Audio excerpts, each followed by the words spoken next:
थेथर जैसा अगर थेथरोलॉजी करिएगा तो करिए, आपका करने से आदिवासी समुदाय हिंदू थोड़ी बन जाएगा। रांची 5th शेड्यूल होने के बावजूद भी चाहे आप कोर्ट कचहरी चल जाइए, चाहे आप कोई प्रशासनिक अधिकारी के पास चले जाइए, मजा लो 5th शेड्यूल का कोई भी जो प्रावधान है, जो चीजें उसको इम्प्लीमेंट करेगा। चाहे कोई नेता पूछ दीजिए 5th शेड्यूल के बारे में तो उसका और ना छोर नहीं पता।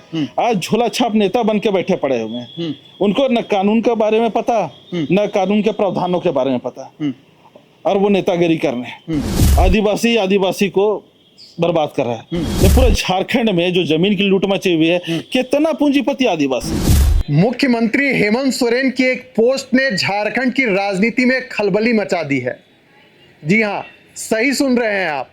मुख्यमंत्री हेमंत सोरेन ने सरना धर्म कोड को लेकर एक पोस्ट किया और उस पोस्ट को लेकर झारखंड की राजनीति में एक नया मोड़ आ गया है। हमारे साथ आदिवासी नेता सोनू खलको इस वक्त हमारे साथ मौजूद हैं। आज इस पूरे विषय में हम इनसे चर्चा करेंगे, लेकिन आपको बताते हैं कि सरना धर्म कोड झारखंड राज्य का एक ज्वलंत मुद्दा है। विभिन्न आदिवासी संगठन सरना धर्म कोड को लेकर कई बार प्रदर्शन कर चुके हैं, कई बार आंदोलन कर चुके हैं, लेकिन अब तक सरना धर्म कोड आदिवासी समाज को नहीं मिला है। अगर हम झारखंड मुक्ति मोर्चा की बात करें, कांग्रेस की बात करें, राजद की बात करें, जो मिलकर झारखंड में सरकार चला रहे हैं, 11 नवंबर 2020 को विशेष सत्र बुलाकर सरना आदिवासी धर्म कोड का जो प्रस्ताव था उसे विधानसभा से पारित कर केंद्र को भेजा था, लेकिन अब पूरा मामला केंद्र के हाथों में है। हेमंत सोरेन इसी के जरिए अपना जो मास्टर कार्ड है वह खेल दिए हैं और केंद्र से पूछे हैं कि सरना धर्म कोड को लेकर इतना सुस्त रवैया क्यों। आज इस पर हम इनसे चर्चा करेंगे। सोनू जी, आदिवासी सरना धर्म कोड कह लें या आदिवासी की जो भावना इसमें छिपी हुई है उस भावना को दर्शा लें, कहीं ना कहीं ये झारखंड के लिए बड़ा मुद्दा है। मानते हैं ना आप इसको? सबसे पहले तो आपके चैनल के माध्यम से तमाम श्रोताओं को हमारी ओर से जमा झारखंडी जोहार। और निश्चित रूप से जो आज का जो मुद्दा है जी, वह बहुत ही गंभीर मुद्दा है और बहुत ही दशकों पुरानी मुद्दा है और इसका झारखंड में बहुत लंबे समय से राजनीति हो रही है जी। और अभी हम लोग देखते हैं कि सिर्फ और सिर्फ इसको अगर वर्तमान परिप्रेक्ष्य में सिर्फ और सिर्फ राजनीति की इतर कुछ भी इसमें मिला नहीं है अभी तक जी। सिर्फ और सिर्फ राजनीति हो रही है। अभी जिस प्रकार से अभी जो चीजें हैं, हाँ, झारखंड में विशेषकर अभी झारखंड विधानसभा में विशेष सत्र बुलाई जाती है और विशेष सत्र बुलाने के बाद सरना आदिवासी धर्म कोड का प्रस्ताव ध्वनि मत से पारित करने के बाद केंद्र सरकार को भेज दी जाती है जी। सरकार के पास में निश्चित रूप से यह एक विकल्प था और ये पहला राज्य बना झारखंड और समस्त आदिवासी समुदाय झारखंड प्रदेश के बहुत हर्ष महसूस किए, खुशी महसूस किए कि पहली दफा ऐसा मौका आया था जब हमारे राज्य की सरकार ने सरना धर्म कोड को लेकर के एक कदम आगे बढ़कर के काम करने का कोशिश किया। लेकिन यहाँ पर राज्य सरकार के हाथ में नहीं है। हम देखते हैं जो सरना धर्म कोड जो हमारी है, हम आदिवासियों की जो पहचान की बात है, हमारी अस्मिता की बात है, हमारी धर्म कोड की बात है, जो कि देना नहीं देना वो राज्य सरकार के हाथ में नहीं है।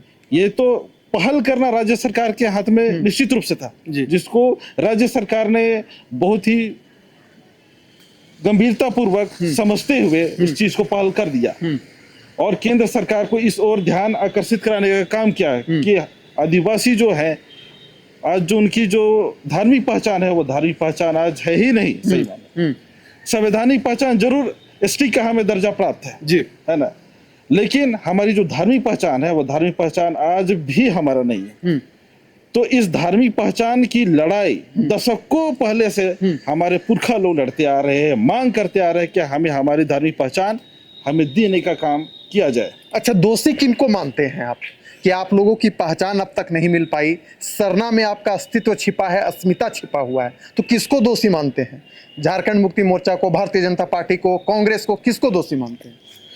हम तो सबसे पहले अगर बात करें, जब यहाँ पर हम लोग हमारी एक पहचान हुआ करती थी, हमारी धार्मिक पहचान हुआ करती थी, लेकिन षड्यंत्र के तहत उसको हटाने का काम किया गया था। और उस समय की जो सरकारें थी वो कांग्रेस की सरकार थी जी कांग्रेस की सरकार में हमारी धार्मिक पहचान को हटाने का काम किया गया। जी यह बात प्रत्यक्ष रूप से आदिवासी समुदाय जान चुकी है, जी। देख चुकी है कि कैसे हमारे साथ, हम आदिवासियों के साथ कैसे षड्यंत्र किया गया। जी लेकिन बदलते समय के साथ जिस प्रकार से भारतीय जनता पार्टी ने भी 2014 का विधानसभा चुनाव के समय में स्पष्ट रूप से वादा किया था आदिवासी समुदाय से कि हमारी सरकार बनेगी तो हम आपको आपकी जो धार्मिक पहचान है उसको हम देने का काम करेंगे।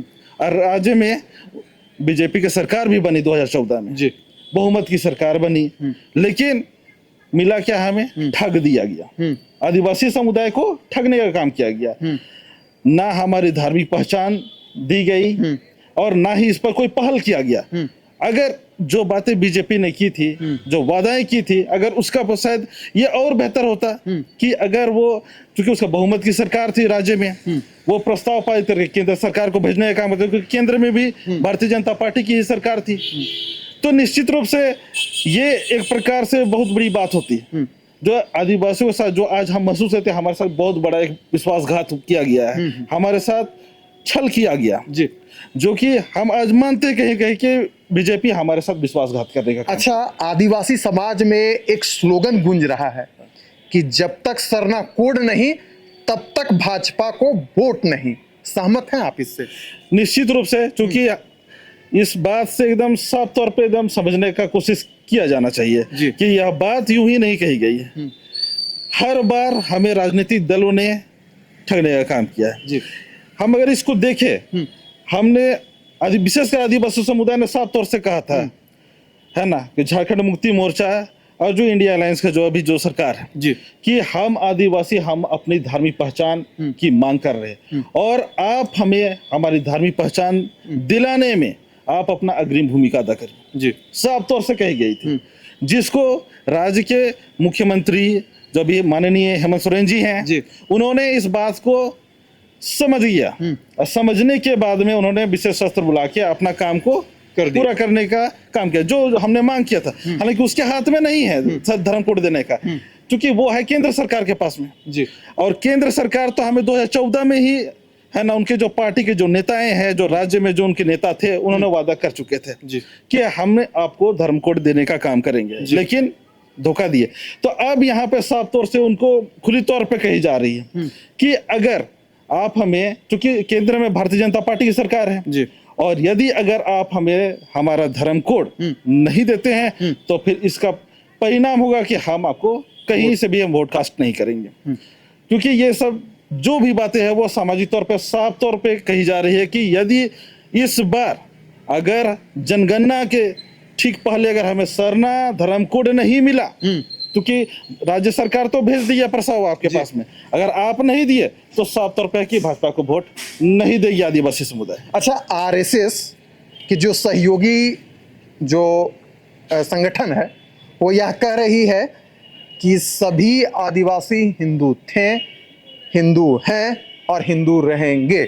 इस पर सोनू खलको जी जो कि एक आदिवासी हितैषी हैं, आदिवासी नेता हैं, इस पर क्या कहेंगे? देखिए, जितने भी जो भारतीय जनता पार्टी के नेता हैं और जितने भी जो लोग हैं उससे जुड़े हुए हैं, जो भी विशेष अभी जो हाल फिलहाल में जो अभी जो संघ के जो लोगों ने जो कही बातों को कि आदिवासी हिंदू है, हमारे आदिवासी समुदाय के तमाम अगुवाईकर्ता गणों ने सोशल मीडिया के माध्यम से, डिजिटल मीडिया के माध्यम से, इलेक्ट्रॉनिक मीडिया के माध्यम से, प्रिंट मीडिया के माध्यम से, तमाम मीडियाओं के माध्यम से साफ तौर पे बताने का काम किया जा चुका है कि आदिवासी प्राकृतिक पूजक है। ना वो हिंदू है, ना वो मुस्लिम है, ना वो सिख है, ना ईसाई है, ना कुछ नहीं है, वो सिर्फ और सिर्फ प्राकृतिक पूजक है। ये 50 बार नहीं लाखों बार बोला जा चुका है, फिर भी मानसिकता जहां ओछी होगी वहां उम्मीद ही क्या कर सकते हैं। और विशेषकर जैसे हम आदिवासी समुदाय प्रत्यक्ष रूप से समझते हैं कि आपकी राजनीति की रोटी जो है ना वो यहाँ पकने वाली नहीं है। आप चाहे लाख बोली जाए आदिवासी हिंदू है, आपके कहने से हिंदू नहीं हो जाने वाले। अभी आप कतनों प्रयास कर लीजिए, आपका कहने मात्रा से कुछ भी होने वाला नहीं है। बाकी जवाब आपको समय दर समय हमारे अगुवाईकर्ता गणों के माध्यम से और तमाम हमारे जो समाज के जो लीडरों के माध्यम से, और हम भी इस बात को प्रत्यक्ष रूप से बताएं कि आदिवासी हिंदू कतई हो ही नहीं सकता है। वो साफ तौर से प्रकृति पुजारी है, और प्राकृतिक पुजारी जो प्रकृति की आराधना करने वाला है, प्रकृति को मानने वाला है। और अभी हाल फिलहाल में भी आपने देखा कि हमारा करम पर्व बीता, हमने प्रकृति की पूजा की, प्रकृति की आराधना की। तमाम मीडियाओं में इस बात का प्रत्यक्ष रूप से आपके सामने में देखने के लिए है। लेकिन फिर भी अगर थेथर जैसा अगर थेथरोलॉजी करिएगा तो करिए, आपका करने से आदिवासी समुदाय हिंदू थोड़ी बन जाएगा। जो आदिवासी समुदाय है वो वही रहेगा, और वो प्रकृति पूजक है और प्रकृति पूजक ही रहेगा। चलिए सोनू जी, आपसे अंतिम सवाल रहेगा कि आदिवासी समाज का विनाश विलय इसलिए हो रहा है क्योंकि आदिवासी समाज के अगुवा ही आदिवासी समाज के दुश्मन बन बैठे हैं। यही कारण है कि आदिवासी समाज के लोग इस्लाम को कबूल ले रहे हैं, दूसरे धर्म में परिवर्तित हो जा रहे हैं। इस बात से सहमत हैं आप? देखिए, आदिवासी ही आदिवासी का विनाश कर रहा है। बात जरा यहाँ पर अगर थोड़ा हटे हम लोग तो पाते हैं कि असल में वास्तविकता कुछ और है। जो हम लोग जब हम लोग अपने समुदाय को, अपने समाज को हम लोग जब बारीकी से देखते हैं तो चीज़ें कुछ और निकल कर आती है, जिसको हम लोग कई बार चर्चा भी किए हैं। यहाँ असल में आज जो हम देखते हैं कि जब तक हमारे देश का संविधान का निर्माण नहीं हुआ था, हमारा देश गुलाम था, उस समय को अगर हम देखते हैं उधर को, और जब संविधान बनने के बाद के समय को हम जब देखते हैं तो दोनों में जमीन आसमान का फर्क साफ तौर पे देखने के लिए मिलता है। जी, संविधान बना, संविधान में निहित हम आदिवासियों के लिए बहुत सारे प्रावधानें बनी, यहाँ के मूल निवासियों के लिए बहुत सारे प्रावधानें बनी, हित में बनी।